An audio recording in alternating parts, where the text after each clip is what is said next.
Welcome to mega debate. నా పేరు Rahim. Iran Israel దాడులతో పశ్చిమాసియాలో మళ్లీ భీకర పరిస్థితులు నెలకొన్నాయి. ఇరాన్ను తక్షణమే వీడాలని భారతీయులకు అడ్వైజరీ జారీ చేసిందంటే అక్కడ పరిస్థితులు ఎలా ఉన్నాయో మనం అర్థం చేసుకోవచ్చు. ఇక ఈ యుద్ధ పరిస్థితులు భారత్పై తీవ్ర ప్రభావం చూపుతున్నాయి. ఇంధన రేట్లు పెరిగిపోతున్నాయి. స్టాక్ మార్కెట్పై కూడా తీవ్ర ప్రభావం పడుతుంది. ఇక దీనిపై కేంద్రం ఎలాంటి చర్యలు తీసుకోబోతుంది? ఇంధన ధరల పెరగకుండా ఎలాంటి ప్రత్యామ్నాయాలు సిద్ధం చేసింది? మన భారతీయులను రక్షించడానికి ఎలాంటి దౌత్యపరమైన అడుగులు వేస్తుంది? దీనికి సంబంధించి మనతో పాటు ఇదే విషయం మనతో పాటు డిస్కషన్ సిద్ధంగా ఉన్నారు బీజేపీ నాయకులు రామరెడ్డి గారు, అదేవిధంగా ప్రముఖ విశ్లేషకులు మన్నెం కోటేశ్వరరావు గారు, అదే కాంగ్రెస్ నేత రాహుల్ గారు మనతో పాటు సిద్ధంగా ఉన్నారు. ముందుగా కోటేశ్వరరావు గారి దగ్గరికి వెళ్దాం. కోటేశ్వర గారు నమస్తే అండి. నమస్తే కోటేశ్వర గారు, వాస్తవంగా ఈ పశ్చిమాసియా యుద్ధం అనేది మొదట అసలు యాక్చువల్ ఇరాన్కి స్టార్ట్ అవ్వటం, తర్వాత అమెరికా తోడవటం ఇవన్నీ మనకు తెలిసిందే. మళ్ళీ తీరా చూస్తే ఇటు కొంతసేపు ఏమో అమెరికా ఇటు పక్క ఇజ్రాయెల్ వార్నింగ్ ఇచ్చినట్టు ఇస్తూ ఉన్నది, ఇక్కడేమో సంబంధించినటువంటి హర్ముజ్ జలసంధిని ఎటువంటి పరిస్థితుల్లో కూడా ఓపెన్ కానివ్వని ఒకసారి, ఓపెన్ అయిందని కొనసారి, తర్వాత మనకి చర్చలు బాగానే ఉన్నాయంటూ, ఇరాన్తో చర్చలు బాగానే ఉన్నాయంటూ, ఒకసారి అవసరం ఇజ్రాయెల్ ఖమేనీని కలుస్తానంటూ, ఈ సరిహద్దులో ఒక్కసారిగా మళ్ళీ ఇజ్రాయెల్ ఎందుకు ఇరాన్ మీద దాడులు స్టార్ట్ చేసింది? మళ్ళీ చూస్తుంటే ఇజ్రాయెల్కి ఏమో ట్రంప్ ఏదో వార్నింగ్ ఇస్తున్నట్టు, చాలా సీరియస్గా తనకేదో వార్నింగ్లు ఇస్తున్నట్టు కూడా మీడియాలో వార్తలు వస్తూ ఉంటాయి. ఇవన్నీ ఏంది? ఈ సంబంధించినటువంటి నాటకం ఏంది? ఇటు పక్క ఇరాన్ మీద మళ్ళీ ఇజ్రాయెల్ ఎందుకు దాడులు తెగబడతా ఉంది? దాని ప్రభావం ఎలా ఉండిద్ది? ఏమంటారు కోటేశ్వర గారు? రహీం గారు, తాజా పరిస్థితులకు వస్తే రెండు దేశాలు కూడా పరస్పరం దాడుల్ని విరమించినట్టుగా తాజాగా వార్తలు వచ్చాయి. ఇంతకుముందు కొద్ది నిమిషాల ముందు ట్రంప్ కూడా రెండు దేశాలని దాడుల్ని విరమించమని కోరాడు. ఆ మేరకు దాడులు విరమించినట్లు ఇజ్రాయెల్ మీడియా చెప్పింది. అదేవిధంగా ఇరాన్ కూడా ఇజ్రాయెల్ ఆపేసింది కనుక మేము కూడా ఆపేస్తున్నామని వాళ్ళు చెప్పారు. ఈ తాజా పరిణామాలకు వస్తే ఆదివారం రాత్రి ఇరాన్ ఇజ్రాయెల్ మీద క్షిపణుల్ని ప్రయోగించింది. ఈరోజు మళ్ళా అంటే తెల్లవారుజాము నుంచి ఇజ్రాయెల్ మళ్ళా దాడులు చేసింది. సాయంత్రానికి మళ్ళా రెండు దేశాలు కూడా వెనక్కి తగ్గినట్టు వార్తలు వస్తున్నాయి. ఇది ఎందుకు జరుగుతూ ఉంది? ఈ విధంగా మళ్ళా ఎందుకు పరస్పరం దాడులు చేసుకున్నాయి అయినప్పుడు దీనికి ప్రధానమైనటువంటి కారణం అమెరికా ఆడుతున్నటువంటి నాటకం. ఇజ్రాయెల్ తోటి మేము ఒప్పందం కుదుర్చుకోవాలి అని చెప్తున్నటువంటి ఇరాన్ తోటి ఒప్పందం కుదుర్చుకున్నామని చెప్తున్నటువంటి అమెరికా ఇరాన్ మొదటి నుంచి చెప్తా ఉంది, మాతో ఒప్పందము అంటే లెబనాన్ మీద ఇజ్రాయెల్ దాడులను ఆపటం కూడా అందులో భాగమే అని చెప్తా ఉంది. దాని గురించి అవునని గాని కాదని గాని చెప్పకుండా ఒకవైపు ఇజ్రాయెల్ తోటి లెబనాన్ మీద దాడులు చేయిస్తూ ఉంది. లెబనాన్ మీద అంటే బీరూట్ నగరాన్ని లేదా దాని పరిసరాలని ఆధీనంలో ఉంచుకున్నటువంటి హిజ్బుల్లా ఎక్కడైతే బలంగా ఉందో దక్షిణ లెబనాన్ ప్రాంతం మీద ఇజ్రాయెల్ దాడులు చేస్తూ ఉంది. ఆ లెబనాన్ తో కూడా కాల్పుల విరమణ ఒప్పందం కుదిర్చాము మేము మధ్యవర్తిగా ఉండి అని అమెరికా చెప్పినప్పటికీ ఇజ్రాయెల్ దాడులు ఆగలేదు. దానికి ప్రతిగా హిజ్బుల్లా కూడా దాడులు చేస్తూ ఉంటాయి. ఈ నేపథ్యంలో మరొకసారి మా మిత్ర దేశమైనటువంటి లెబనాన్ లేదా మా మిత్ర సంస్థ అయినటువంటి హెజ్బుల్లా మీద దాడులు చేస్తున్నారు కనుక మేము ఇజ్రాయెల్ మీద దాడులు చేస్తామని ఇరాన్ ఆదివారం నాడు ప్రకటించింది. ఇదంతా కూడా అమెరికా ఆడిస్తున్నటువంటి ఒక నాటకం, ఇరాన్ ని బ్లాక్మెయిల్ చేసేటువంటి ఒక ఎత్తుగడ. ఎందుకంటే హిజ్బుల్లాకి ఇరాన్ కి ఉన్నటువంటి సంబంధాలు డొనాల్డ్ ట్రంప్ కి తెలియనటువంటివి కాదు. అయినా కానీ ఎందుకు దాడులు చేయిస్తున్నాడు అంటే ఇరాన్ ని బ్లాక్మెయిల్ చేయడం. బ్లాక్మెయిల్ చేయడం ద్వారా ఏం సాధిస్తారు? గతంలో ఏమన్నా సాధించారా అంటే ఏం సాధించలేదు. ఇప్పుడు ఎందుకు మరి రోజుకు ఒక మాట మాట్లాడుతున్నారు, మరొక రోజు రెచ్చగొడుతున్నారు ఏమిటి అని చూసినప్పుడు ఇరాన్ ని మిలిటరీ పరంగా దెబ్బతీయలేము అనేటువంటి నిర్ధారణకు అమెరికా వచ్చింది. ఇప్పుడు గౌరవప్రదంగా దాని నుంచి ఎట్లా బయటపడాలి ఈ సంక్షోభం నుంచి అనేటువంటిది దానికి పెద్ద సమస్యగా మారింది. ఒకవైపు అమెరికాలో ఉన్నటువంటి పార్లమెంట్ ప్రజాప్రతినిధుల సభ మొన్ననే ఒక తీర్మానాన్ని ఆమోదించింది. సభ అనుమతి లేకుండా ఇరాన్ మీద దాడులు చేయడానికి వీల్లేదు అంటూ అధ్యక్షుడి అధికారాలకి కత్తెర వేశాడు. అందువల్ల ఇప్పుడు మళ్ళా దాడులు చేయాలి అంటే, ఇప్పుడు కూడా ఇంతకుముందు కూడా మేము యుద్ధం చేశామని చెప్పట్లేదు, కేవలం మిలిటరీ యాక్షన్ తీసుకున్నాం, మిలిటరీ యాక్షన్ జరిపామని చెప్తున్నాడు తప్ప డొనాల్డ్ ట్రంప్ యావత్ ప్రపంచం చేసింది యుద్ధం, కానీ మిలిటరీ యాక్షన్ అని పేరు పెట్టి అంతర్జాతీయ చట్టాలని, అమెరికా చట్టాలను కూడా ఉల్లంఘించడానికి ఆ విధమైనటువంటి తప్పుడు ప్రచారం చేశాయి. రేపు అక్టోబర్లో ఇజ్రాయిల్లో పార్లమెంట్ ఎన్నికలు జరగబోతున్నాయి. ఆ మరుసటి నెలలోనే నవంబర్లో అమెరికాలో మధ్యంతర ఎన్నికలు జరగబోతున్నాయి. ఈ 2 ఎన్నికల్లో నెతన్యాహు, అక్కడ డొనాల్డ్ ట్రంప్ నాయకత్వంలో ఉన్నటువంటి పార్టీలు గెలవాలంటే ఇరాన్ మీద మేము ఏదో ఒకటి సాధించాము అని ఓటర్ల ముందు గనక చెప్పుకోలేకపోయేట్లయితే ఆ 2 పార్టీలకి పరాభవం తప్పదు అనేటువంటి వార్తలు గత కొద్ది వారాలుగా వస్తున్నాయి. ఈ నేపథ్యంలో దిక్కుతోచక చేస్తున్నటువంటి దాడులు అనేటువంటిది స్పష్టంగా నేను చెప్పదలుచుకున్నాను. ఈ దాడులతోటి భారత్తో సహా హార్ముజ్ జలసంధి మీద ఆధారపడి రవాణాకి నౌక రవాణా, వస్తు రవాణా కావచ్చు, లేకపోతే గ్యాసు లేదా పెట్రోలు, ఎరువులు, ఇటువంటి వాటన్నిటికీ ఆధారపడినటువంటి దేశాలన్నీ కూడా ఇబ్బందులు పడుతున్నాయి. రాబోయేటువంటి రోజుల్లో ఇదే పరిస్థితి కనుక కొనసాగితే, అంటే దాడులు నిలిచిపోయినా ఒప్పందం కుదరకుండా ఉద్రిక్తతలు అలాగే కనుక కొనసాగితే, ఒక్క రోజు అదనంగా కొనసాగినా కానీ మనలాంటి దేశాలు ఇబ్బందులు పడేటువంటి అవకాశాలు ఉన్నాయి. ఆ ఇబ్బందుల్ని జనం మీద నెట్టే పరిస్థితులను కూడా మనం చూస్తున్నాం. మీరే చెప్పారు, పెట్రోల్ ధరలు, లేకపోతే డీజిల్ ధరలు, గ్యాస్ ధరలు, ఇవన్నీ కూడా పెంచడం అనేటువంటి దానిలో భాగమే. రాబోయే రోజుల్లో ఈ సంక్షోభం ఇంకా తీవ్రమైతే భారాలు మరింతగా పెరుగుతాయి అని కూడా నేను ఈ సందర్భంగా చెప్పదలుచుకున్నాను. అందుకని ఇప్పటికైనా నరేంద్ర మోడీ గారు దేశం కోసం, ధర్మం కోసం, 145 కోట్ల జనాభా కోసం తన మిత్రత్వాన్ని, డొనాల్డ్ ట్రంప్ తో ఉన్నటువంటి తన మిత్రత్వాన్ని ఉపయోగించుకొని శాంతి ఒప్పందం కుదుర్చుకోండి, దాడులను ఆపండి, మాతో సహా అందరినీ మీరు కాపాడండి అని ప్రకటన చేయాల్సినటువంటి అవసరం ఉన్నది. దాన్ని కనుక ఉల్లంఘించేట్లయితే అమెరికా చర్యల్ని ఖండించాల్సినటువంటి అవసరం కూడా ఉందనేది నేను చెప్పదలుచుకున్నాను. మన బీజేపీ నాయకులు రామిరెడ్డి గారు ఏమంటారు, స్పందిస్తారో చూద్దాం. రామిరెడ్డి గారు నమస్తే అండి. నమస్తే అండి. ఏమంటారు? కోటేశ్వర గారు చెప్పినట్టు మిత్రధర్మాన్ని పాటించి దాంతోపాటు మిత్రధర్మాన్ని కోరుకుంటారా? శాంతి కోసం జరుగుతున్న పరిణామాల గురించి వివరిస్తారా? భారతదేశానికి జరుగుతున్న నష్టాల గురించి వివరిస్తున్నారా? అసలు ఏమంటున్నారు? ఏం జరుగుతుంది? మనకు రష్యా ఎంత మిత్రదేశమో అమెరికా అంత మిత్రదేశం కాదు. ఇది మొత్తం యావత్ ప్రపంచానికి తెలుసు. ఉక్రెయిన్ రష్యా యుద్ధంలో మోడీ గారు ఒక సంవత్సరం తర్వాత అందరూ మోడీ గారు దిగితే యుద్ధం ఆగిపోతుంటే మోడీ గారు ఉక్రెయిన్ కూడా వెళ్ళడం జరిగింది. ఉక్రెయిన్ వెళ్ళినప్పుడు వాళ్ళు రష్యా దాడి కూడా ఆపడం జరిగింది. అయినా 4 సంవత్సరాలు దాటిపోయింది, ఆ యుద్ధం ఆగలేదు. మన చేతిలో ఏదో దేశం యుద్ధం ఉంటుంది అనుకుంటే అది మన భ్రమ మాత్రమే. అది ఆ దేశాలు ఉంటుంది. అమెరికా ఏంటంటే $30 ట్రిలియన్ సూపర్ పవర్, మనది $4 ట్రిలియన్. ప్రపంచంలో మన దేశ ప్రధానికి గౌరవం ఉంది, కానీ వాళ్ళు ఏంటంటే ఇప్పుడు ఇంటర్నేషనల్ విషయాలు ఎట్లా ఉంటాయంటే ఒకటి చెప్తే ఒకటి అంటే థింక్ గ్లోబల్లీ, యాక్ట్ లోకల్లీ. ప్రపంచం మొత్తం గురించి ఆలోచించాలి, మన పరిస్థితుల గురించి మనం నిర్ణయాలు తీసుకోవాలి. అది ఉంటుంది. ఇక ట్రంప్ మొన్న సెకండ్ టైం మొదటిసారి ఇంత ఇదిగా లేదు. సెకండ్ టైం ఎన్నికైన కాంచి ఆయన నిలకడలేని నిర్ణయాలు, తొందరపాటు చర్యలు అమెరికాను దెబ్బతీస్తున్నాయి, యావత్ ప్రపంచాన్ని కూడా దెబ్బతీస్తున్నాయి. ఇది అమెరికా పరంగా ఇది. కాబట్టి మోడీ గారు చెప్తే అయ్యే తీరు తప్పకుండా చెప్పేవారు, కానీ చెప్పినా ఏం కాదు, 1% కూడా హోప్ లేనప్పుడు దాన్ని చెప్పి మోడీ గారి మాటకు విలువ లేదు, ఇలాంటి స్టేట్మెంట్ చెప్పించుకోవడం మంచిది కాదు. అవకాశం ఉంటే చెప్తారు మోడీ గారు తప్పకుండా. అవకాశం లేనప్పుడు విజ్ఞతగా నాయకుడు అంటే బయట పబ్లిక్ గా కాకుండా ఏమైనా ప్రయత్నం చేస్తారు, డిప్లొమాటిక్ ప్రయత్నాలు చేస్తారు. ఆ ప్రయత్నాల ఫలితాలు ఎంతవరకు ఉంటాయో, అవి ఏమైనా ఫలితాలు ఉంటే బయటకు వస్తాయి, ఫలితాలు లేనప్పుడు ఆ విషయాలు బయటికి రావు. ఇంకొకటి మనకు లెబనాన్ ఈ విషయంలో కోటేశ్వర గారు కొన్ని విషయాలు వాస్తవాలు చెప్పారు. ఏదంటే లెబనాన్ వాళ్ళకు గాజా కన్నా లెబనాన్ ముఖ్యం ఇరాన్కు, ఎన్నో స్పష్టంగా చెప్పారు.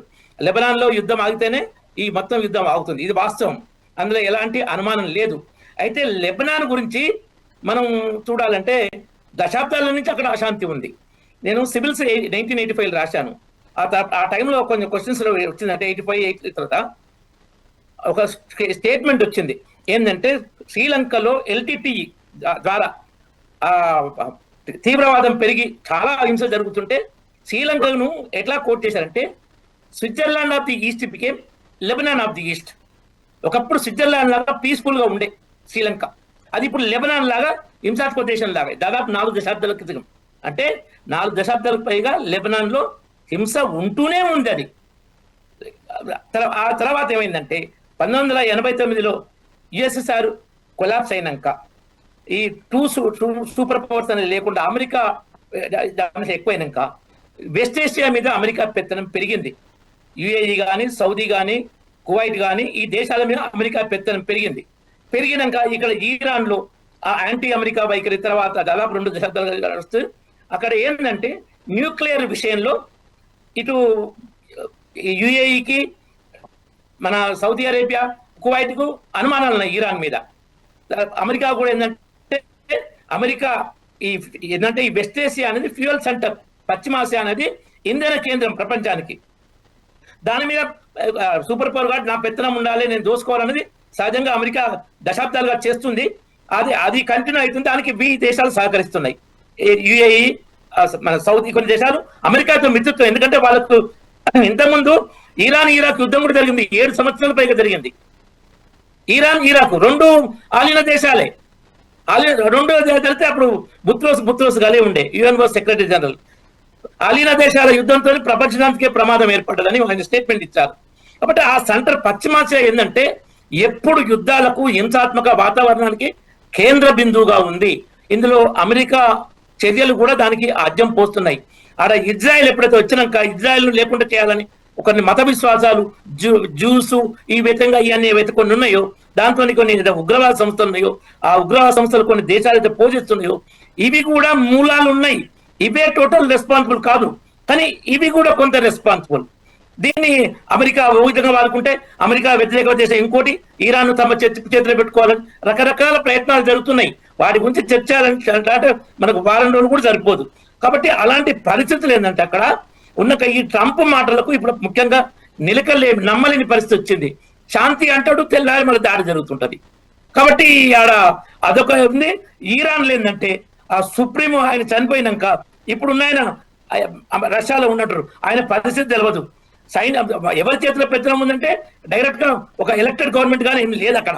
ఏదున్నా మనకు సంబంధం లేదు, కానీ యుద్ధం గురించి మాట్లాడినప్పుడు అవసరం అది. కాబట్టి అక్కడ యుద్ధం ఎట్లా అవుతుంది, ఇరాన్ ఎవరు ఆపగలుగుతారు, అమెరికా నిలకడగుందా, ఇజ్రాయెల్ పరిస్థితులు ఏంది, ఈ లెబనాను, మన హిజ్బుల్లా, హమాసు, హౌతీసు ఇవి శాంతియుతంగా ఉంటాయంటే ఎవరు ఉంటాయని చెప్పలేరు. సో భిన్న పరిస్థితులు ఉన్నాయి. దీంతో ఏంటంటే ఇది ఇంధన కేంద్రం కావడం, హర్ముద్ జలసంధి మీద తీవ్ర ప్రభావంతో యావత్ ప్రపంచానికి, ముఖ్యంగా మన దేశానికి ఏంటంటే 80% ఇంధనం మనం ఇంపోర్ట్ చేసుకుంటాం. క్రూడ్ ఆయిల్ కానీ, గ్యాస్ కానీ ఎక్కువ 60% అక్కడి నుంచి వస్తుంది. కాబట్టి ఇబ్బందులు ఉన్నాయి చాలా. మనం ఎంతో సంయమనంతో ప్రయత్నం చేసినా ప్రపంచంలో 40% నుంచి 80% నిలబడినా మనం అంటే నిల్వలను ఏది పెట్రోల్ క్రూడ్ నిల్వలను 74 రోజులు, గ్యాస్ దాదాపు 50 రోజులు పెట్టుకోవడం వల్ల మనకు ఎక్కువ ఇంపాక్ట్ పడకుండా, అసలు పడకుండా ఇంపాసిబుల్, తక్కువ ఇంపాక్ట్ తోని మనం కొంచెం బయట ఉన్నాము. కానీ ముందు పరిస్థితి ఎట్లా ఉంటుందో, ఇప్పుడు ఆగిన యుద్ధం ఇలా ఆగుతుందా, ఓ రోజు ఆగి తెల్లారి జరిగి ఇలా ఉంటే మనకి ఇబ్బందులే ఉంటాయి కొంచెం. కాకపోతే ఏంటంటే మన దేశ ఆర్థిక పరిస్థితి బాగుంది. 2025-26 ఆర్థిక సంవత్సరానికి మన జీడిపి గ్రోత్ 7.7 ప్రపంచంలో హైయెస్ట్. లాస్ట్ క్వార్టర్ ఈ 2026 జనవరి మార్చి ఫిబ్రవరి 28న యుద్ధం స్టార్ట్ అయింది. ఈ క్వార్టర్ లో 7.8 లాస్ట్ క్వార్టర్. కాబట్టి ఆర్థిక పరిస్థితి మనకి డోకా లేదు. ఇంధన సమస్యలు మన దగ్గర కొంచెం రేట్లను అటు ఇటు మార్చడం, ముఖ్యంగా సెన్సిటివ్ ఏంటంటే షేర్ మార్కెట్ చాలా సెన్సిటివ్ గా ఉంటుంది. బయట ప్రపంచ పరిస్థితి ఇదిగో పులి అంటే అదిగో తోకలా ఇంపాక్ట్ పడుతుంది, షేర్ మార్కెట్ మీద ఎక్కువ ఇంపాక్ట్ పడుతుంది. ఇంధనం రేటు పెరిగి గోల్డ్ జనాలు మోడీ గారి పిలుపు మేరకు గోల్డ్ అమ్మకం దాదాపు 60-70% తగ్గింది. ప్రధానమంత్రి మీద విశ్వాసత్వం చూపిస్తున్నారు.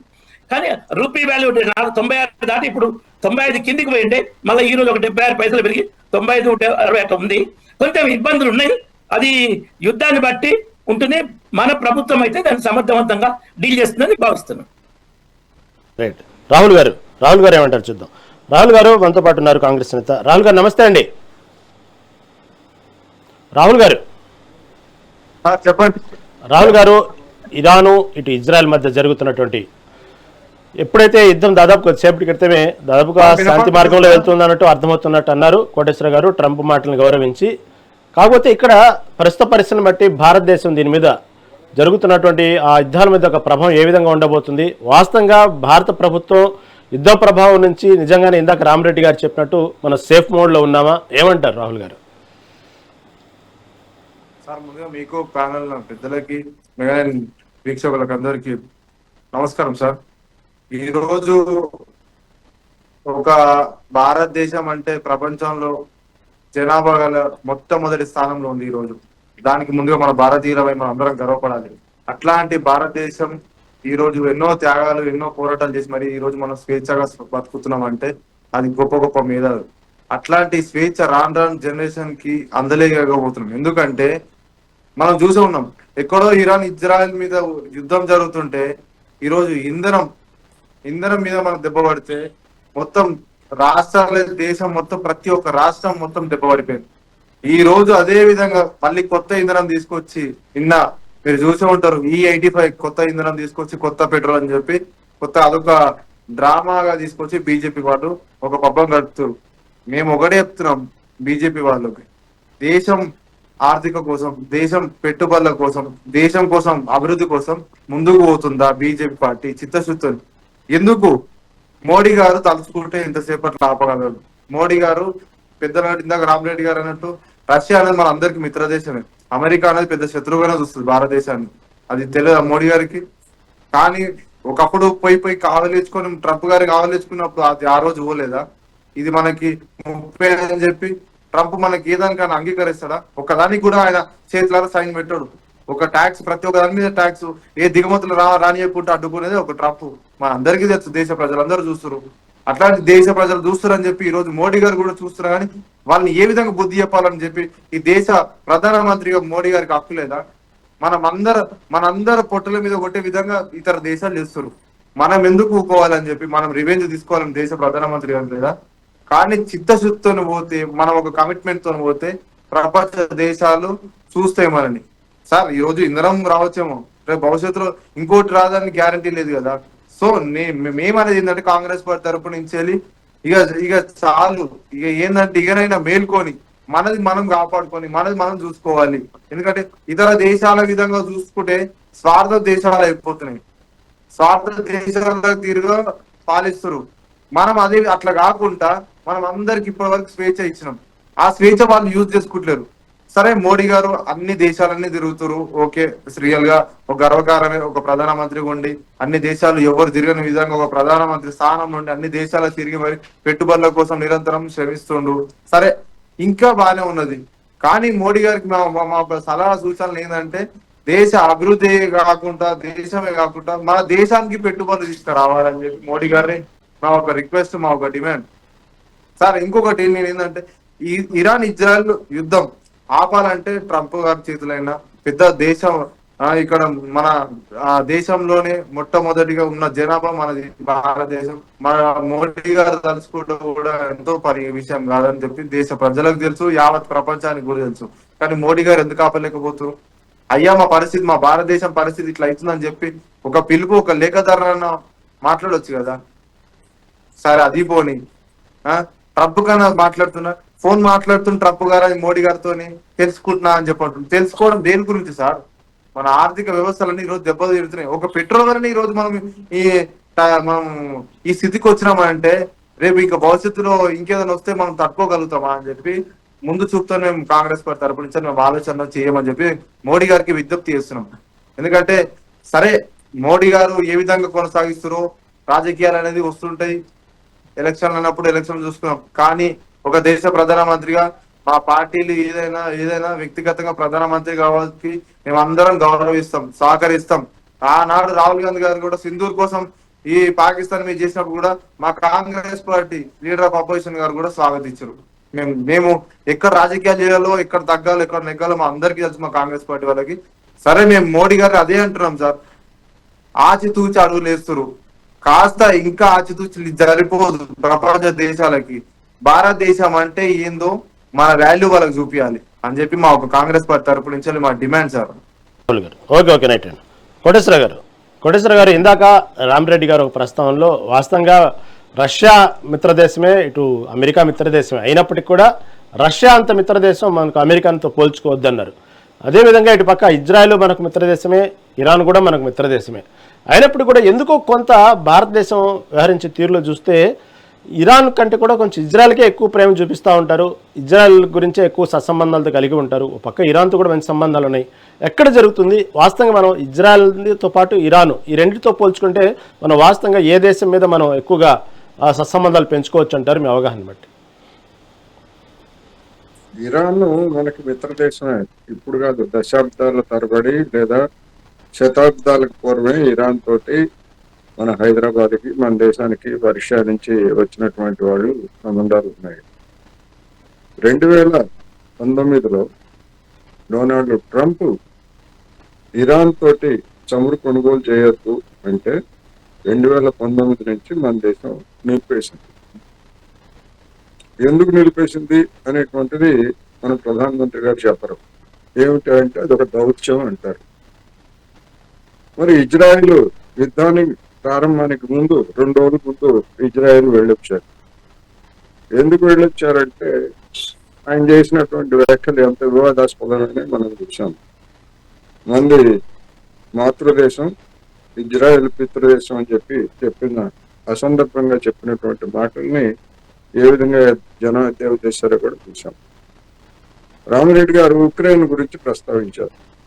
ఉక్రెయిన్ సంక్షోభం విషయంలో మనం న్యూట్రల్, తటస్థంగా ఉన్నామని అఫీషియల్ గా ప్రకటించాం. మరి ఇప్పుడు ఇరాన్, అమెరికా మధ్య తలెత్తినటువంటి ఈ సంక్షోభంలో మనం ఆ విధమైనటువంటి ప్రకటన చేశామా? న్యూట్రల్, మేము తటస్థం అనేటువంటి ప్రకటన మన దేశం నుంచి కానీ మన ప్రధానమంత్రి నోటి నుంచి కానీ వచ్చిందా అంటే రాలేదు. అంటే మనం తటస్థం కాదు అంటే ఎవరో ఒకరికి మద్దతుగా ఉన్నాం అనేది మనకి స్పష్టంగా కనిపిస్తాం. అది అమెరికాకి మద్దతు. మరి ఆంక్షలు పెట్టినటువంటి రష్యా మీద, రష్యా నుంచి కూడా మీరు చమురు కొనుగోలు చేయొద్దు అంటే అంతకుముందు కొనుగోలు చేసినటువంటి చమురు కూడా మనం తగ్గించేసాం. అది అందరికీ తెలుసు. కావాలంటే ఆ లెక్కలన్నీ ఉన్నాయి.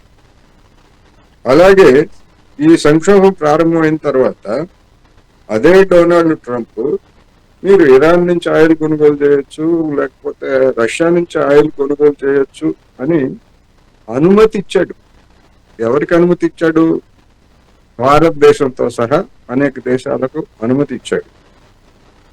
నువ్వెవడ్రా మాకు అనుమతి ఇవ్వడానికి? మా ఇష్టం వచ్చిన వాళ్ళ దగ్గర కొంటాం అనేటువంటి మాట మనం ఎందుకని లేకపోయాం? ఇట్లా చూసుకున్నప్పుడు అనేక అంశాలు ప్రశ్నార్థకంగా ఉన్నాయి. మనం అనుసరించేటువంటి తీరు ఇజ్రాయెల్కి, అమెరికాకి అనుకూలంగా ఉందనేటువంటి లోకం అంతా కోడైకొస్తా ఉంది. విదేశాల్లో ఉన్నటువంటి విశ్లేషణలు కావచ్చు, మన ఆచరణ కూడా దానికి దోహదం చేస్తూ ఉంది. మనం అక్కడ ఉన్నటువంటి ఖమైనీని హత్య చేస్తే 3 రోజుల పాటు సంతాపం తెలపడానికి డొనాల్డ్ ట్రంప్ అనుమతి కోసం ఎదురు చూసాం. మన దేశం సోషల్ మీడియాలో లేకపోతే ఇతరత్ర విమర్శలు వచ్చిన తర్వాత మన విదేశాంగ ప్రతినిధి వెళ్ళి అక్కడ రాయబారి కార్యాలయం సంతకం చేశారు. అదే సమస్య మీద మనం బ్రిక్స్ దేశాల కూటమికి ఇప్పుడు మనం అధ్యక్ష స్థానంలో ఉన్నాం. 2025లో అదే అమెరికా, ఇజ్రాయిల్ ఇరాన్ మీద దాడి చేస్తే ఆ రోజు అధ్యక్ష స్థానంలో ఉన్నటువంటి బ్రెజిల్ బ్రిక్స్ దేశాల తరఫున ఆ దాడుల్ని ఖండించింది. కానీ ఈసారి మనం అధ్యక్ష స్థానంలో ఉండి దాదాపు 10 రోజుల పాటు అమెరికా అనుమతి కోసం ఎదురు చూసాం. 10 రోజుల తర్వాతే అధ్యక్ష స్థానంలో ఉండి మనం ఖండించాం. అంతే తప్ప మిగిలినటువంటి దేశాలన్నీ కూడా, బ్రిక్స్ లో ఉన్నటువంటి మిగిలినటువంటి దేశాలన్నీ కూడా వ్యక్తిగతంగా అమెరికా చర్యలు ఖండించాయి, మనం తప్ప.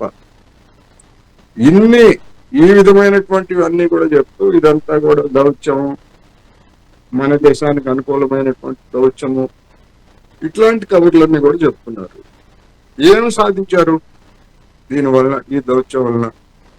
ఇరాన్ మనకి గతంలో మిత్ర దేశంగా ఉంది. మనం ఇరాన్ చమురు కొనుగోలు చేసినా ఆపివేసినప్పటికీ మన దేశంతో భవిష్యత్తులో, ఇవాళ మోడీ గారు ఉండొచ్చు, లేకపోతే రేపు ఇంకోటి రావచ్చు, భవిష్యత్తులో భారత్ అనేటువంటి దాంతో మిత్ర దేశంగా కొనసాగాలి అనేటువంటి ఉద్దేశంతో ఉంది గనక హార్ముజ్ జలసంధిలో మిగిలినటువంటి అమెరికా లేదా ఇజ్రాయెల్ అనుకూల దేశాల నౌకలన్నింటినీ నిలవేసినా గాని మన దేశం చైనాకు సంబంధించినటువంటి నౌకల్ని ఇరాన్ వదిలిపెట్టింది. ఎందుకని? మనం ఇరాన్కి చేసినటువంటి అన్యాయం ఏమిటో వాళ్ళకి తెలుసు. అయినా కానీ భవిష్యత్తులో అయినా సంబంధాలు కొనసాగాలనేటువంటి ఉద్దేశంతో చేసింది. అందుకే చెప్తున్నా, దేశం కోసం, ధర్మం కోసం 145 కోట్ల జనాభా ఇబ్బందులు పడకుండా ఉండాలంటే ఖచ్చితంగా డిమాండ్ చేసే పరిస్థితుల్లో మీరు లేరు డొనాల్డ్ ట్రంప్ని. ఎందుకంటే డిమాండ్ చేయలేరు. 56 అంగుళాల ఛాతీ ఉన్నా కానీ అది వేస్ట్ అయిపోయింది. కనీసం అడగండి, విజ్ఞప్తి చేయండి, లేదా మేము తటస్థంగా ఉన్నాం అని చెప్పండి. ఉక్రెయిన్ లో మనం కోరితే యుద్ధం ఆపలేదు అక్కడ పుతిన్. ఉక్రెయిన్ లో ఉన్నటువంటి విద్యార్థుల్ని మా విద్యార్థుల్ని వెనక్కి తీసుకొస్తాము అంటే 3 రోజులు 4 రోజులు దాడులను ఆపారు తప్ప నరేంద్ర మోడీ గారు కోరితే పుతిన్ యుద్ధం ఆపలేదు. కానీ మరి ఇక్కడ మేము పశ్చిమాసియాలో ఉన్నటువంటి వివిధ దేశాల్లో ఉన్నటువంటి భారతీయ కార్మికులు, ఉద్యోగులు, వీళ్ళందరినీ మేము తీసుకొస్తాం, మీరు దాడులు ఆపండి అనేటువంటి మాటని ఇజ్రాయెల్కును అమెరికాకి ఎందుకు విజ్ఞప్తి చేయలేకపోయారు నరేంద్ర మోడీ గారు? అందుకని జనానికి జ్ఞాపక శక్తి తక్కువ అనేటువంటి ఉద్దేశంతో మనం ఏ కబుర్లు చెప్పినా జనం నమ్ముతారనుకుంటే పొరపాటు. చరిత్ర అనే దానిలో అన్ని లిఖితమై ఉంటాయి. అందుకని ఇప్పటికైనా ఒక వైఖరి, తటస్థమా చెప్పండి, తటస్థం అని చెప్పండి. లేదా అమెరికా వైపు, ఇజ్రాయెల్ వైపు ఉంటారా చెప్పండి, ఇది దేశానికి ప్రయోజనం, అందుకని మేము ఇట్లా ఉన్నామని చెప్పండి. అది చెప్పకుండా, ఇది చెప్పకుండా దేశాన్ని ఇబ్బంది పెడుతూ చమురు ధరలు పెంచుతారు. చమురు ధరలు అంతకుముందు ఏం చెప్పారు? కావాల్సిన నిల్వలన్నీ ఉన్నాయి అన్నారు. మరి పాత నిల్వలకి ఇప్పుడు కొత్త ధరలు ఎందుకు పెంచుతున్నారు? పాత నిల్వలకి ఎందుకు ధరలు పెంచుతున్నారు? ఇప్పుడు మీరు అన్ని నిల్వలు ఉన్నప్పుడు నెలల ధరబడి నిల్వలు ఉన్నాయని చెప్తున్నారే, ఆ నిల్వలన్నీ అయిపోయిన తర్వాత పోనీ అధిక ధరలకు కొనుగోలు చేస్తే తర్వాత పెంచడమా లేదా అని చూడాలి. రెండోది, ఎందుకు పెంచాల్సినటువంటి అవసరం ఏముంది? మీరు 2022లో $105-110 ఒక పీపా ఉన్నప్పుడు నిర్ణయించినటువంటి రేట్లను 4 ఏళ్ల నుంచి కొనసాగించారు. ఇప్పుడు కొత్తగా పెంచాల్సినటువంటి అవసరం ఏముంది? అదే రేట్లు ఉన్నాయి కదా ఇప్పుడు కూడా మనం కొనుగోలు చేసేటువంటివి. మధ్యలో ధరలు పెరిగినా కానీ, లేదా రష్యా నుంచి మనం రాయితీ ధరలకు చమురు తెచ్చుకున్నా కానీ ఒక్క పైసా ఏమైనా తగ్గించారా? ఎందుకు తగ్గించలేదంటే మన ప్రభుత్వ అసమర్థత. ఒక్క నిమిషం. అసమర్థత అనేది ప్రభుత్వ అసమర్థత. ఎందుకు అంటున్నాను నేను? ఇదే నరేంద్ర మోడీ గారు, ఇదే బీజేపీ 2011, 12, 13 సంవత్సరాల్లో రూపాయి విలువ పడిపోయినప్పుడు ఇది మన్మోహన్ సింగ్ ప్రభుత్వ అసమర్థత, అవినీతి, అక్రమాల కారణంగానే పడిపోయింది అని చెప్పినటువంటి వాళ్ళు. మరి ఇప్పుడు పడిపోవడానికి కారణం అదే మన్మోహన్ సింగ్ చెప్తామా, లేకపోతే అధికారంలో ఉన్నటువంటి నరేంద్ర మోడీ గారి అసమర్థత అనాలా? అందుకని ఇలాంటి విషయాలన్నీ ఉన్నాయి కనుక రాబోయేటువంటి రోజుల్లో ముఖ్యంగా ఎరువులు, ఇప్పుడు మీ స్క్రోలింగ్ లో చూశాను, ఎరువులన్నీ పూర్తిగా మనం దిగుమతి చేసేసుకున్నాం, ఇంకా కొత్తగా ఏం అవసరం లేదని చెప్తున్నారు. ఆ దిగుమతి చేసుకున్నటువంటి ఏం దిగుమతి చేసుకున్నారు? పెట్రోల్ ఎందుకు దిగుమతి చేసుకోవాలి? ముడి చమురు దిగుమతి చేసుకొని ఉంటే సక్కలుగా ఉండేది కదా. అందుకని చెప్పేది ఒకటి, చేసేది ఒకటి. డొనాల్డ్ ట్రంప్, ఆయనకి మిత్రుడైనటువంటి నరేంద్ర మోడీ గారు కూడా చెప్పేది ఒకటి, చేసేది ఒకటి. అందుకని ఏం చేయబోతున్నారు అనేటువంటిది నిజంగా ఆందోళనకరమైనటువంటి పరిస్థితి. ఈ విషయం నరేంద్ర మోడీ గారికి లేదా నిర్మలా సీతారామన్ చేతుల్లో కూడా ఏం లేదు. ఎందుకంటే ఆడించేవాడు పాడించేవాడు అన్ని డొనాల్డ్ ట్రంప్. వాడు ఏం చేస్తాడో వీళ్ళకి తెలియదు. మొదటి 10 రోజులు వాడు చెప్పినటువంటి మాటలు నమ్మి 10 రోజుల్లో ఇరాన్ అయిపోతుందని చెప్పేసి మౌనంగా ఉన్నారు. తర్వాత ఇరాన్ పరిస్థితి తెలుసుకున్న తర్వాత అప్పుడు ఇరాన్ నాయకులతో మాట్లాడారు తప్ప ముందుగానే మాట్లాడలేదు. అందుకని ఇవన్నీ కూడా జనానికి చరిత్రలో లిఖితమై ఉన్నాయి కనుక రాబోయే రోజుల్లో మీరు అన్నట్టుగా భారత ప్రజల మీద భారాలు మోపకుండా ఏం చర్యలు తీసుకుంటారో మరి నరేంద్ర మోడీ గారైనా చెప్పాలి, రామరెడ్డి గారైనా చెప్పాలి. ఓకే, రామరెడ్డి గారు ఇందాక ఒక సందర్భంలో మీరు అన్నారు అవన్నీ కూడా దేశ మధ్యన సంబంధాలు ఇవన్నీ చెప్పుకుంటూ పోతే ఒక వారం పట్టిద్ది అన్నారు. సరే, వారం తర్వాత సంగతి ప్రస్తుతం ఉన్నటువంటి విషయంలో ఇరాన్ ఇజ్రాయెల్ యుద్ధం స్టార్ట్ అయినప్పుడు ఏదైతే చిన్నపిల్లల మీద దాడి జరిగినప్పుడు 200 మంది పిల్లలు ఆ స్కూల్లో పిల్లలు చనిపోయినప్పుడు కనీసం మన భారతదేశ ప్రభుత్వం తరఫున ఎందుకు మోదీ దానికి ఖండించడం తరా సంగతి, దానికోసం జరిగిన అన్యాయాన్ని కూడా కొంచెం మౌనం వహించడానికి కూడా ఆలోచించారు. తర్వాత దానికి సంబంధించినటువంటి విషయంలో ఎందుకు అంతగా అంటే నిజంగానే ఇందాక కోటేశ్వర గారు చెప్పినట్టు వారంలో ఇరాన్ పని అయిపోయిద్ది అని ఆలోచించారా? ఎందుకు వెనకాడారు? అన్ని రోజులు ఎందుకు తీసుకున్నారు ఖండించడానికి? దానికి సంబంధించిన విషయం కరెక్ట్ కాదని చెప్పడానికి ఎందుకు ధైర్యం చేయలేకపోయారు? నిజంగానే కోటేశ్వర గారు చెప్పినట్టు మొత్తం ఆడించేది వేరా, ఇక్కడ ఆడుతున్నది వేరా, నాటకాలు వేరా? ఎందుకంటే అలాంటి క్లిష్ట సమయాల్లో కూడా కేవలం భారతదేశానికి హర్ముజ్ జలసంధి ద్వారా పెట్రోల్ ఇచ్చినటువంటి ఇరాన్ని కాదని ఎందుకు ఇజ్రాయెల్ వైపు దాదాపుగా సపోర్ట్ చేసే దిశగా మాట్లాడుతుంది భారతదేశం? ఏమంటారు రామరెడ్డి గారు? ఇప్పుడు ముఖ్యమైన ఒక విషయం చెప్తా, చెప్పండి. ఇజ్రాయిల్కి ఏమో చుట్టూ శత్రువులు ఉండరు, మన దేశంలో లోపల శత్రువులు చాలా మంది ఉన్నారు. అసలు సమస్య ఆ యుద్ధం గురించి మాట్లాడంటే మన గవర్నమెంట్ మీద తప్పులు ఎంచే ప్రయత్నం, అసలు టాపిక్ వదిలిపెట్టి ఈ ప్రయత్నం ఎక్కువ చేస్తారు. యుద్ధం గురించి మాట్లాడాలి, అమెరికా ఏంది, ఇరాన్ ఏంది, ఇజ్రాయెల్ ఏంది, ఇజ్రాయెల్ చేస్తుంది, వీటి గురించి మనం మాట్లాడాల్సిన టాపిక్. ఎంతసేపు మోడీ మీద టీవీ ఛానల్కి వచ్చినా ఎక్కడ డిస్కస్ చేసినా మోడీ మీద బీజేపీ విషయం చెప్పడం కరెక్ట్ కాదు. ఇంకో విషయం చెప్తున్నా, ఇప్పుడు రష్యా నుంచి ఏదో దిగుమతి తక్కువ చేసిన అనుకుంటూ పచ్చి అబద్ధం. నేను ఇప్పుడు ఎట్లా కొట్టాను, ఏప్రిల్లో అత్యధిక దిగుమతి రష్యా నుంచి మనం క్రూడైల్ తీసుకుంది 38% చేరుకుంది, సుమారు 67 లక్షల టన్నులకు పెరిగింది. నేను ఇప్పుడే నెట్లో కొట్టాను, మీకు ఇది కొట్టే వచ్చింది. ఇంకోటి, మనకు ఫిబ్రవరి 28న యుద్ధం స్టార్ట్ అయింది, ఇది పశ్చిమాస యుద్ధం. రేట్లు పెంచింది మార్చి ఏప్రిల్లో పెంచలే. అంటే ఇప్పుడు దాదాపు 50-60 రోజులు పాత స్టాక్ రేట్లనే ఇవ్వడం జరిగింది.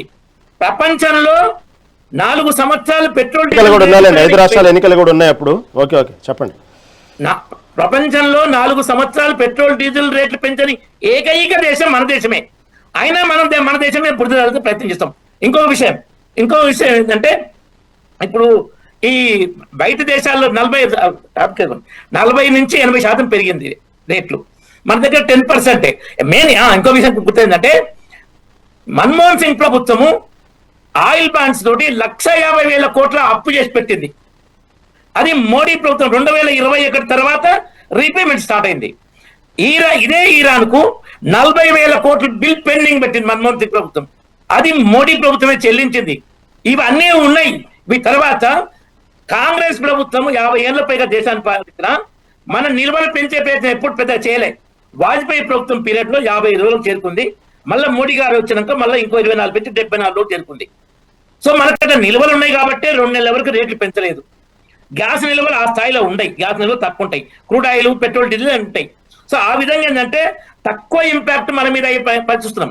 ఇప్పుడు చైనా ఎకానమీ $20 ట్రిలియన్. మరి చైనా ఎందుకు ప్రయత్నం చేయట్లేదు యుద్ధం ఆపే ప్రయత్నం?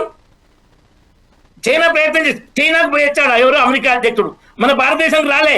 మరి అక్కడ నువ్వు యుద్ధం ఆపని ఆ చర్చలు జరపలే కదా. ఆయన ఏం మాట్లాడాడు? ఇది తైవాన్ గురించి మాట్లాడండి, అక్కడ ఇరాన్ యుద్ధం గురించి మాట్లాడలే కదా. అమెరికాని నువ్వు యుద్ధం ఆపే ప్రయత్నం చేయకుండా బెదిరించే ప్రయత్నం చేస్తాం. మన దేశాన్ని తప్పట చైనాకు బదిలీ చేస్తాం, మనం మోడీని తిడతాం. ఇది పద్ధతి తప్పు. నేను చెప్పేది ఏంటంటే, మన ప్రభుత్వము సంయమనంతో, ఇంతకుముందు చెప్పాను, థింక్ గ్లోబల్లీ, యాక్ట్ లోకల్లీ. అమెరికాతో మనకున్న పెద్ద ఇష్యూ ఏంటంటే ట్రేడ్. మనకు చాలా పాజిటివ్ ఉంది అమెరికాతోటి. అంత ట్రేడు, అంత పాజిటివ్ ట్రేడు ఏ దేశంతో లేడు. చైనాతో ట్రేడ్ ఉన్నా చైనా ఫేవర్ ఉంది. మన ఎక్స్పోర్ట్ తక్కువ, వాళ్ళ ఎక్స్పోర్ట్స్ ఎక్కువ. మన ఎక్స్పోర్ట్స్ ఎక్కువ, అమెరికా రామరెడ్డి గారు కంప్లీట్ చేయండి. ఒక మాట, ట్రేడ్ ను దెబ్బ తీసుకుంటామా? తొందరపడి ఆ పని చేస్తే మోడీ మీద బుద్ధ జల్లొచ్చు. ఎక్కడ తొందరపడతలేడు, ఎక్కడ తప్పులు చేస్తలేడు, ఎక్కడ మాకు సంధిస్తలేను, అక్కడి మంచిది కాదు. రామరెడ్డి గారు మీరు చెప్పినట్టు ఎక్కడ కూడా పెట్రోల్ రేట్లు పెంచినప్పుడు కూడా ప్రపంచవ్యాప్తంగా భారతదేశం దాదాపుగా పెంచలేదు మొన్నటి వరకు, మే నెల వరకు అన్నారు. వాస్తవం అదంతా. కాబట్టి ఇంకొకటి వార్త కూడా వస్తుంది. ఎందుకంటే అప్పుడు 5 రాష్ట్రాల ఎన్నికలు ఉన్నాయి కాబట్టి ఎన్నికల ప్రచారంలో కూడా వాడుకుంది బీజేపీ పార్టీ నాయకులు మోదీతో సహా అందరూ కూడా మేము పెట్రోల్ రేట్లు భవిష్యత్తులో కూడా పెంచబోం, ఇదంతా ఒక రూమర్ మాత్రమే అని చెప్పారు. ఎన్నికలు అయిపోయిన తర్వాత 2వ రోజు నుంచే పెట్రోల్ రేట్లు పెంచారనేది ఇంకొక వార్త కూడా వస్తా ఉంది. సరే, దీని గురించి కోటేశ్వర గారు అయితే మిమ్మల్ని అడుగుబోతున్నారు. కోటేశ్వర గారు చెప్పండి. రామిరెడ్డి గారిని అడిగితే ఆయన ఏం చెప్పరు కానీ చెప్తారు. కొన్ని విషయాలు చెప్పాలి. అదే చైనా ఎందుకు ఆత్మని అడగలేదు అని చెప్పారు. చైనా ఖండించింది రామిరెడ్డి గారు. అమెరికా చైనాను ఖండించింది. యుద్ధం ఆపాలి, యుద్ధం ఆపమంటే అర్థం ఏంటి? మన రాజకీయ ఖండిస్తారు.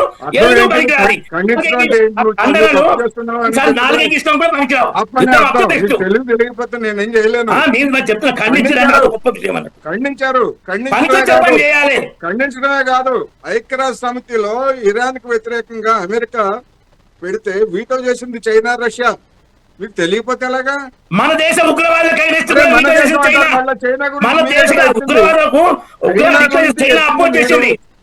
చైనా గురించి మీరు ఎందుకు ఎత్తారు చెప్పండి నాకు. చైనా గురించి సంగతి వదిలిపెట్టండి. చైనా గురించి మీరు ఎందుకు ఎత్తారు?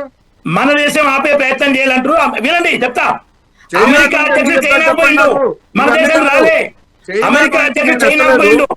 చైనా గురించి ఇంకొక దేశం గురించి నేను ఎత్తలేదు, మీరు ఎత్తారు. అంటారు ఏదో ఒక దాని మీద నిలబడండి. నిలబడండి. నేను నిలబడుతున్నాను. మరి చైనా గురించి నేను ఎత్తలేదు, మీరు కదా ఎత్తింది. మీరు కాదు, మీరు మోడీని అంటేనే నేను మన దేశం తప్పు పడితే ఎందుకు పరిస్థితి? మన దేశ ప్రధాని మీద మీరు అబద్ధాలు ఆరోపణ చేస్తే నేను భరించాలి. చైనా తప్పిస్తే మీకు మంట వస్తుంది. మీరు రష్యా నుంచి చమురు కొనుగోలు ఆపేశారని నేను చెప్తే కాదు, ఏప్రిల్లో ఇంత కొన్నారని చెప్తున్నారు. 2025లో రోజుకి $2 మిలియన్ బ్యారెల్స్ తీసుకుంటే ట్రంప్ ఆపేసిన తర్వాత మనకి బట్టలు తడిచి దాన్ని సగానికి తగ్గించాను తెలుసా మీకు? ట్రంప్ అనుమతి ఇచ్చిన తర్వాత మళ్ళీ మీరు చెప్పారు అనుమతి అవసరం లేదు. మన పార్లమెంట్ ప్రకటించరు. ఎక్స్టర్నల్ ఆఫీస్ మినిస్టర్ మాకు ఏ పచ్చబద్దాలు చెప్తారు ఎందుకు? చెప్తారు చైనా భక్తులు చెప్తున్నారు. మీరు విదేశాలు మాకు ఏ దేశం మీకు వీడియో కూడా ఉంది. ట్రంప్ మోడీ ఛాలెంజ్ చేసిన వీడియో నేను గ్రూప్ లో పెట్టాను. $1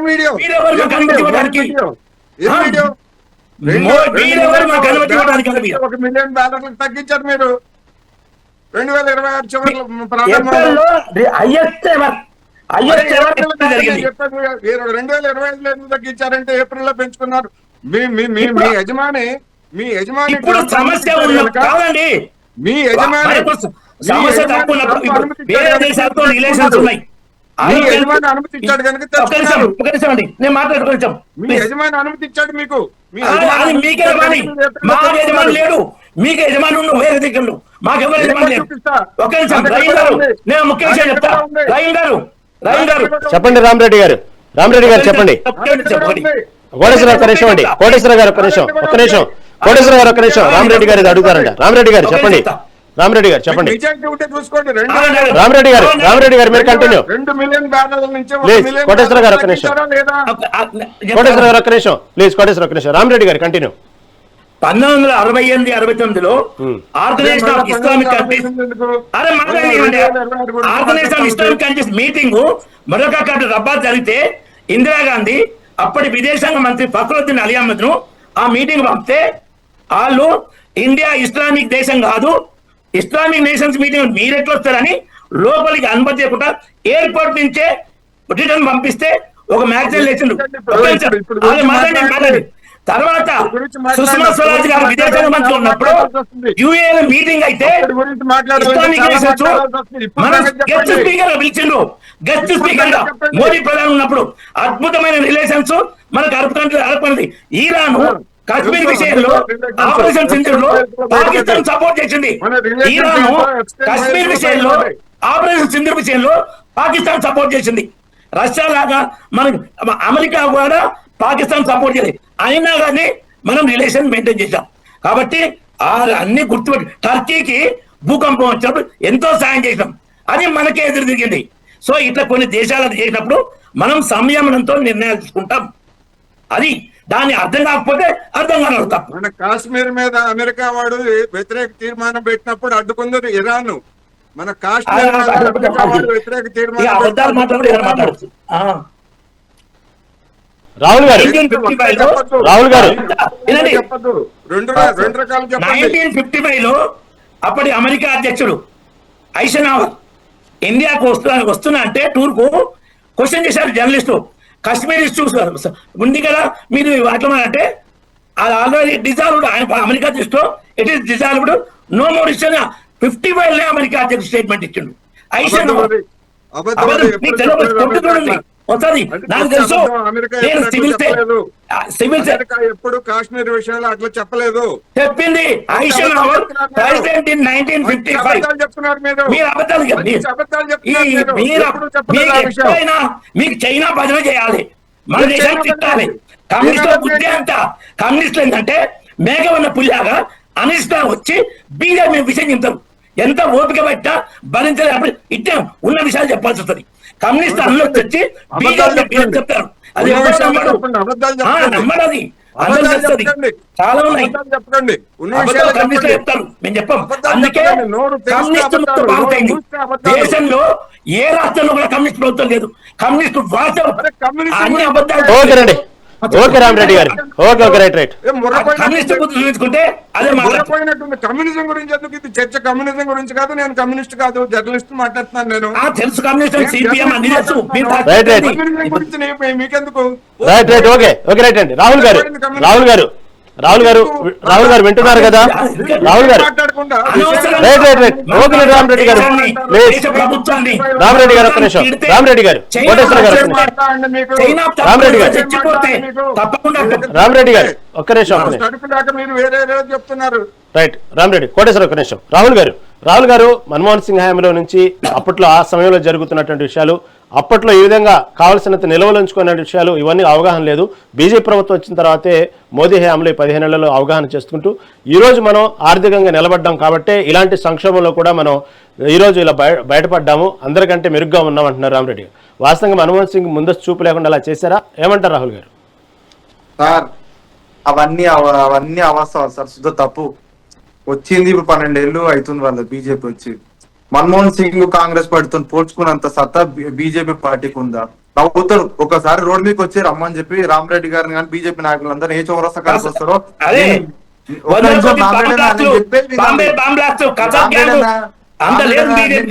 మాట్లాడగలుగుతా. బాంబే ఊచకోత. రామరెడ్డి గారు, రామరెడ్డి గారు ప్లీజ్, రామరెడ్డి గారు, రామరెడ్డి గారు ఎంతసేపటికి, రామరెడ్డి గారు ప్లీజ్ వినండి వినండి వినండి వినండి వినండి ప్లీజ్ వినండి, రామరెడ్డి గారు వినండి.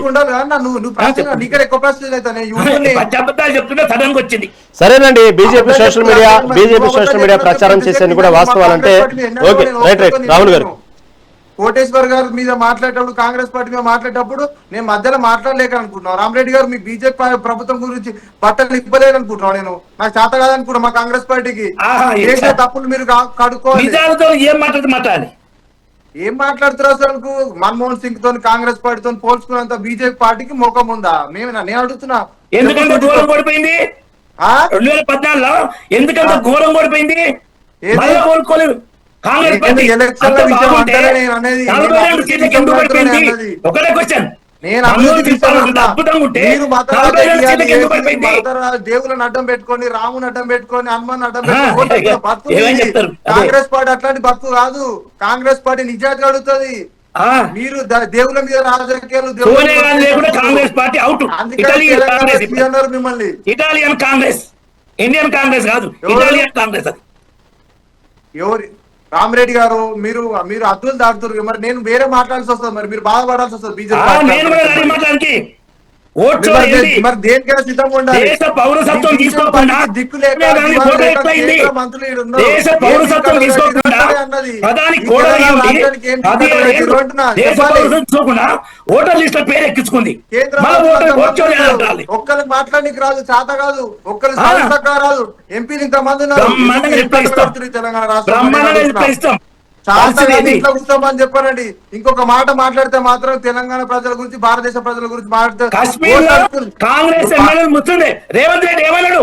కాంగ్రెస్ అంటే ముస్లింలు, ముస్లింలు అంటే కాంగ్రెస్. ఇంకా చెప్తారు కాంగ్రెస్ గొప్పతనం గురించి. ఎవరు ముస్లింస్? కాంగ్రెస్ అంటే ముస్లింలు, ముస్లింలు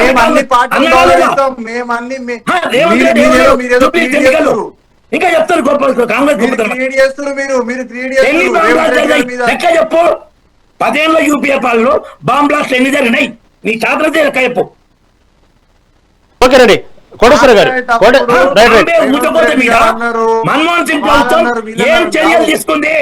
బాంబే ఊచకోత మీద దాదాపు 180 మంది పై చంపితే పాకిస్తాన్ మీద ఏం చర్యలు తీసుకుంది మన్మోహన్ సింగ్ ప్రభుత్వం? ప్రపంచం మొత్తం చూసింది. ఒక బాంబు వేసి సింధూరా అని చెప్పి పెడుతున్నావు. అదే కాంగ్రెస్ పార్టీలో ముక్కలు చేసేసుకోవాలి. కాంగ్రెస్ పార్టీ అధికారం ఉంటే పాకిస్తాన్ ని సాధారణ మీ మోడీ ఇంట్లో కూర్చొని విదేశాల పాలన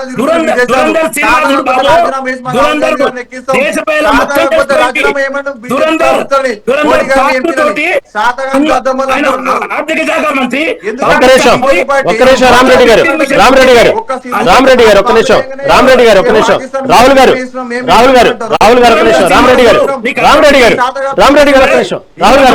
రామరెడ్డి గారు ప్లీజ్ ఒక్క నిమిషం అనుకోండి.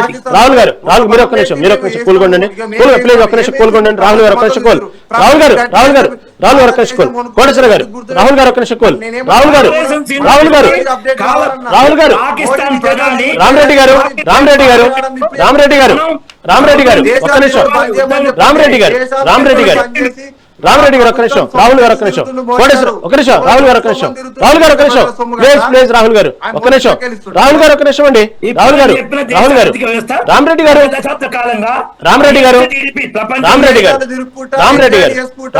మీరు ఒక్క నిమిషం ఆగండి. రాహుల్ గారు మీరు ఒక్క నిమిషం ఆగండి. రాహుల్ గారు ఒక్క నిమిషం.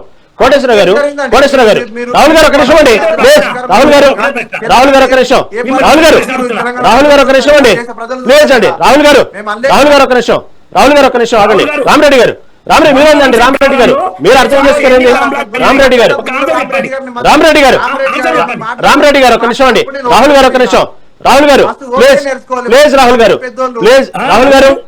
మీరు కృష్ణకోలు ఉండండి. లేదు ఒక నిమిషం ఆగండి. రాహుల్ గారు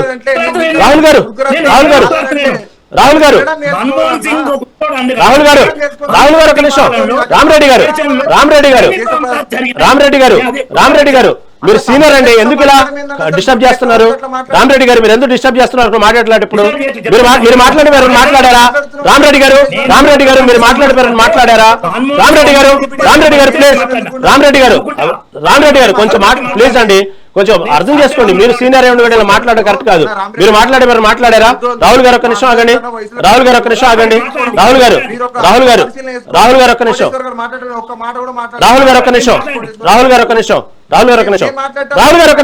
ప్లీజ్ అండి. రాహుల్ గారు అర్థం చేసుకోరేందండి. రాహుల్ గారు ఒక్క నిమిషం ఆగండి.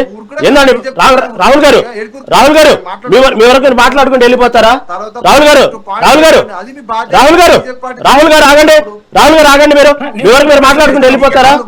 రాహుల్ గారు వినరా? రామరెడ్డి గారు మీరేందండి?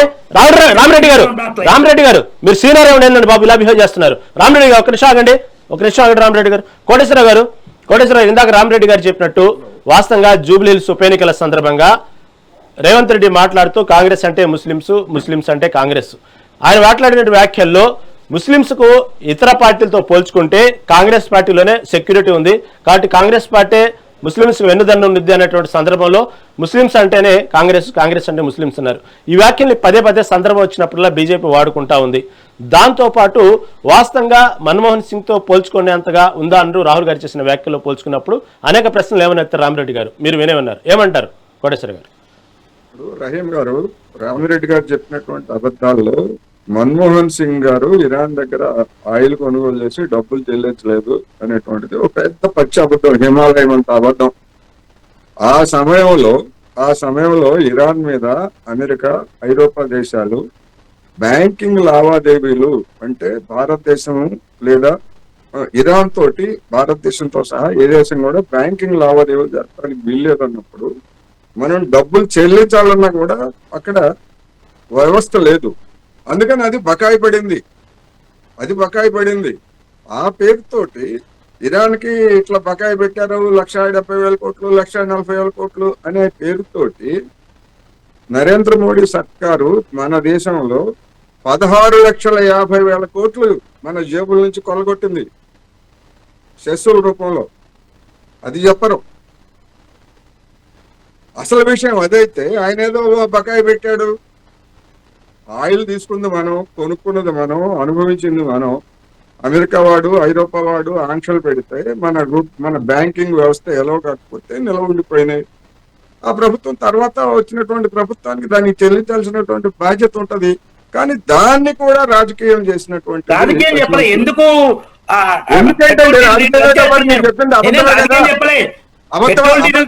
మధ్యలో కొంచెం తక్కువ ఎందుకు తగ్గారంటే 40,000 కోట్లు అవి చెల్లించడం, 1,50,000 కోట్లు ఆయిల్ బాండ్లు. అదే చెప్తున్నాను, మామూలు 50,000 కోట్ల ఆయిల్ బాండ్లు ఎందుకు? అప్పుడు మనం డబ్బులు కడతా ఉన్నా ఇరాన్ తీసుకోవడానికి లేదు, బ్యాంకింగ్ ఒప్పుకోలేదు. మీకు సంబంధం లేదు. ఒక్క నిమిషం రామరెడ్డి గారు, ఇరాన్ నుంచి దిగుమతి చేసుకుంటాము, డీజిల్ దిగుమతి చేసుకుంటాము. కానీ ఇజ్రాయెల్ కి మద్దతు పలుకుంటా ఈ రోజు మోడీ గారు తిరుగుతూ దేశ ప్రజలు, ప్రపంచ ప్రజలందరూ చూస్తున్నారు, భారతదేశ ప్రజలందరూ సిగ్గుపడుతున్నారు. ఇరాన్ నుంచి మనకి ఇంధనం వస్తుంది, అది మర్చిపోయారా మోడీ గారు? మేము అడుగుతున్నాము, దానికి సమాధానం చెప్పాలి బీజేపీ నాయకులు. ఇజ్రాయెల్ కి ఈ రోజు సపోర్ట్ చేస్తున్నారు. ఇజ్రాయెల్ మనకి ఎన్నడూ సపోర్ట్ చేసిందని మీరు చైనా విషయం అంటారు. చైనా మనకి ఎన్నడూ మద్దతు పలికిందని నేను అడుగుతున్నా. అమెరికా ఎన్నడూ నేను అదేనా? చైనా మనకు శత్రు దేశం. నెహ్రూ కాలంలో యుద్ధంలో 40,000 చదరపు కిలోమీటర్ కోల్పోయాం మనం. చైనా యుద్ధంలో నెహ్రూ ప్రధానమంత్రి మనం నెహ్రూ పంచశీల అని చైనా మొత్తం ఎత్తుకొని తిరిగిన నెహ్రూ నమ్మించి దాడి చేసింది. చెప్తున్నా 1960 చైనా యుద్ధంలో దిగుమతులు ఎందుకు చేసుకుంటున్నారు చెప్పండి. మీకు మీరు అది అంతర్జాతీయ విషయాల్లో అంతర్జాతీయ విషయాలు ఉంటాయి చేసుకుంటారు.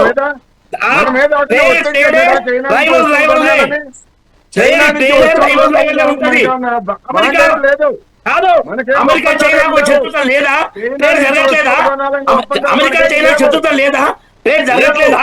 మీకు తెలవకపోతే ఒక్కొక్కటి మాట్లాడి ఒక్కసారి దిగుమతి చేసుకున్నాను.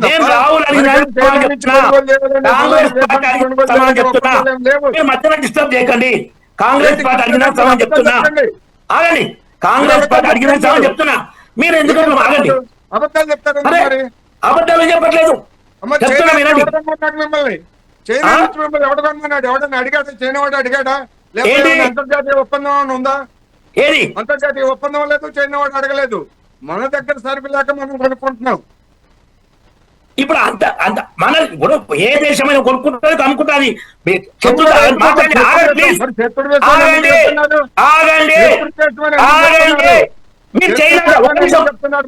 పాకిస్తాన్ విషయాలు ఎందుకు కొనుగోలు చేయరు?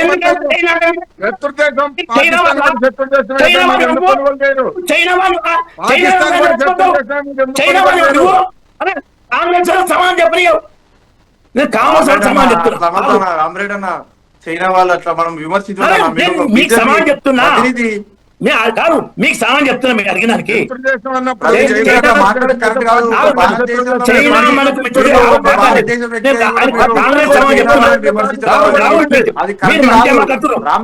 మీరు అది వెనక్కి తీసుకోవాలి ఆ పాయింట్. ఎందుకంటే అది మీరు కోటేశ్వర్ గారిని మీరు చైనా మీరు కాంగ్రెస్ పార్టీలో ఉన్నా కానీ అనలిస్ట్ లాగా అంత వ్యతిరేకంగా